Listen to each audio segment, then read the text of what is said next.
Paz do Senhor, gente, tudo bem com vocês? Espero que todos estejam bem. Pessoal, estou em uma série sobre a minha trajetória, o meu testemunho de vida, né? Estou contando um pouco sobre o que Deus ele fez na minha vida. Estou na parte 3, né? Vou relatar hoje um grande livramento que Deus ele me deu na minha adolescência. Não consegui contar no outro vídeo porque iria ficar muito grande. E por volta de 12, 13 anos, e isso aconteceu comigo. Tinha um pé de árvore chamado jambo na minha casa.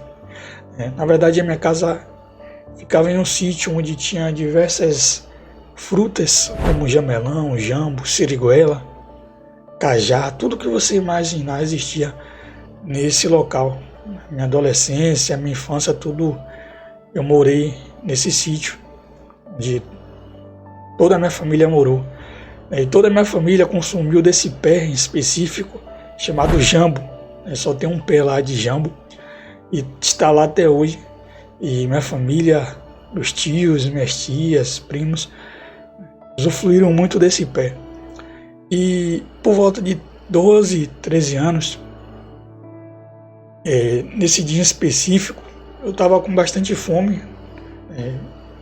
Minha tia tinha relatado, tinha me falado que o almoço estava no fogo e eu pedi para poder subir nesse pé.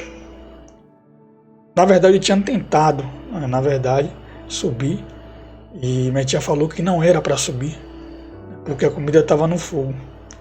E aí, o que é que eu fiz? Na minha adolescência, era traquino, esperei ela entrar, esperei meu primo também entrar também, para que eles não vissem eu subindo naquele pé, escondido, subi escondido.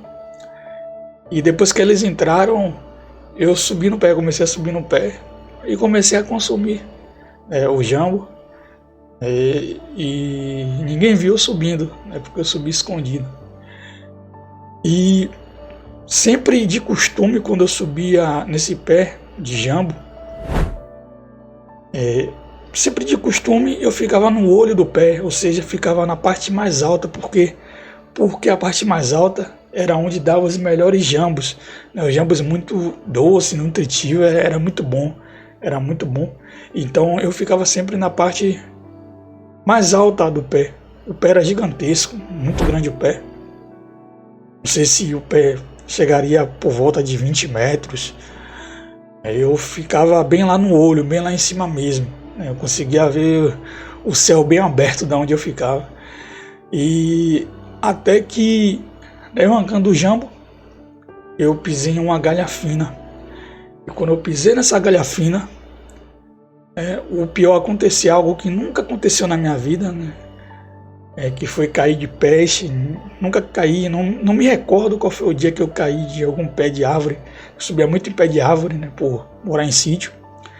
E quando eu estou nesse pé de jambo, eu piso em uma galha e caio. E meu corpo, minha cabeça, assim quando eu caí, meu corpo e minha cabeça começaram a bater nas galhas. E eu acho que a primeira galha onde minha cabeça bateu, eu desmaiei. Eu desmaiei e meu corpo veio caindo de uma altura mais ou menos de 15 metros. Maior do que um prédio de 3 andares, de 2 andares.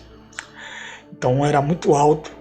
Pela lógica humana, não tinha sobrevivência para mim. Ou se eu ficasse vivo, certamente ia ficar com alguma sequela ou ossos quebrados. Era a lógica humana. E eu comecei a cair, desmaiei, meu corpo batendo na galha, batendo em outra galha. Imagina aí uma altura de 15 metros. Você desmaiado, você não consegue agarrar nenhuma galha ali. E terminei caindo no chão. E o interessante é que quando eu caí no chão existia uma raiz no pé de jambo. E essa raiz era gigantesca. Se eu batesse a cabeça naquela raiz, tenho certeza absoluta que eu não estaria aqui hoje. E quando eu caí lá saindo sangue no nariz, com o corpo todo ferido, todo rasgado por o corpo bater nas árvores na hora da queda. E aí minha tia viu, saiu, veio desesperada, me chamando, me acudindo. E aí chamou um tio meu também, marido da minha tia, e me levaram às pressas ao hospital. E fui levado para o hospital e lá iniciaram o procedimento de primeiros socorros. E após isso, eu passei um tempo a ficar andando de muletas.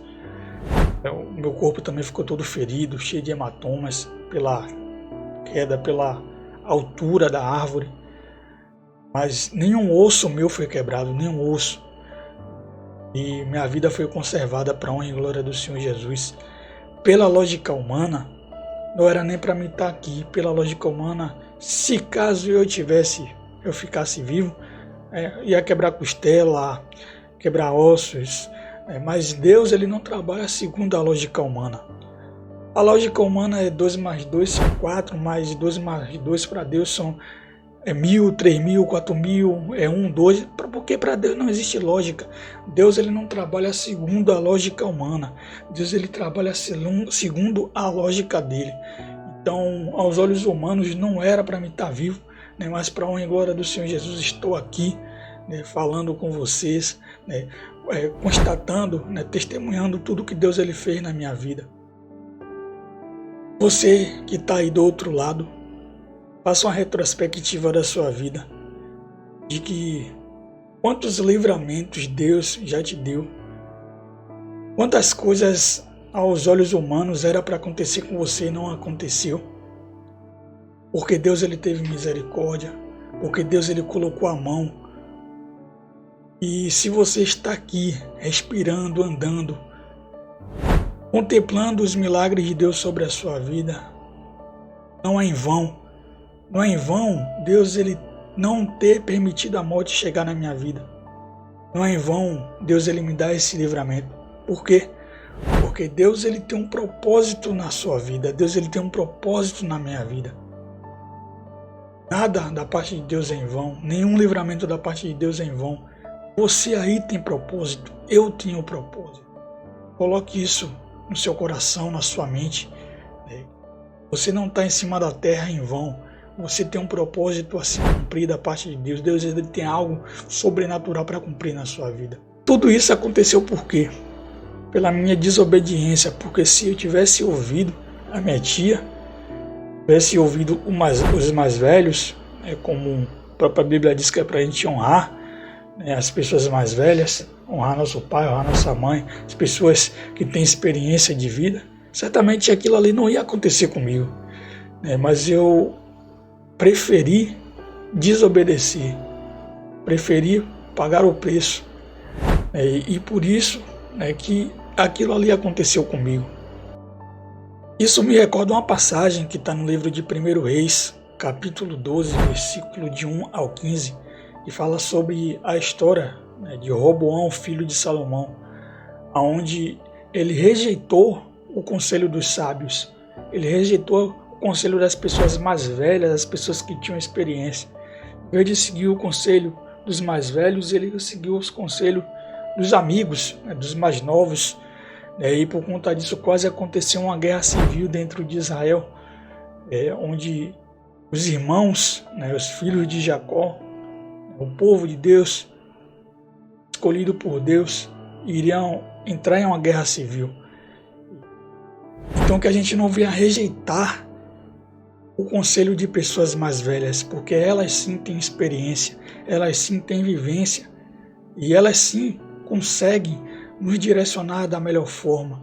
Às vezes a nossa imaturidade nos atrapalha muito, achamos que não dependemos de ninguém, não dependemos de conselho de ninguém, mas não é assim que a gente deve pensar. Tem pessoas que têm experiência, que podem nos ajudar a seguir um caminho melhor nas nossas vidas. Foi por isso que Deus, ele fala que é para honrar nosso pai ou nossa mãe, ouvir os mais velhos.